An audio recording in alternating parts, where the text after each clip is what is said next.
কি বানাচ্ছে এগুলা?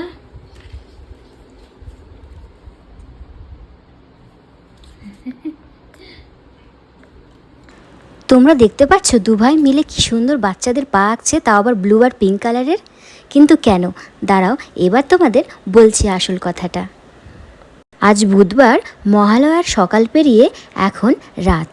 আর রাতে এসব কিসের প্রস্তুতি চলছে তোমরা দেখেই বুঝতে পারবে। রাত পোহালেই তো বৃহস্পতিবার, আর কালকে আমার ছোট করে স্বাদের আয়োজন করা হয়েছে, আর সেজন্যই এত সবের প্রস্তুতি চলছে। এইদিকে তো ওদের দুই ভাইকে হেল্প করার জন্য আমার দাদা বৌদিও কিছু সময়ের জন্য চলে এসেছিল, আর এসেই লেগে পড়েছে বেলুন ফোলানোর জন্য। এদিকে তো বেলুন ফোলাচ্ছে আর জমিয়ে আড্ডা দিচ্ছে। দেখতে পাচ্ছ কি সুন্দর করে বেলুনগুলো সাজিয়েছে দু ভাই মিলে। আমরা ভালো করছি না, বিয়ের আগেই ঘুরে গেছি। হ্যাঁ, সান্দাক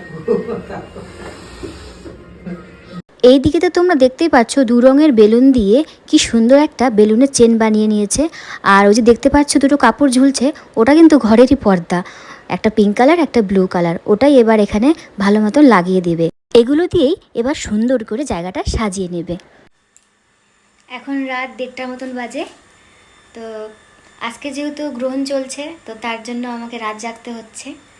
আর সেই সুযোগেই আমার বর আর আমার ভাই মিলে এই যে কালকে যেহেতু আমার স্বাদ আছে, তার জন্য এত সুন্দর করে সাজিয়েছে। দেখতে পাচ্ছ বেশ সুন্দর করে সাজিয়েছে, খুব সুন্দর হয়েছে। আমাকে তো আরও 3টা 17 মিনিট পর্যন্ত জাগতে হবে। তো জাগি, কাজ তো প্রায় শেষ, এখন 1:30 বাজে। তো তোমরা তো দেখতেই পাচ্ছ দু ভাই মিলে বেশ সুন্দর করে জায়গাটা সাজিয়েছে। এখন রাত প্রায় 3টার মতন বাজে, কাজও প্রায় শেষ হয়ে গেছে। সো দেখা হচ্ছে পরের একটি নতুন ব্লগে।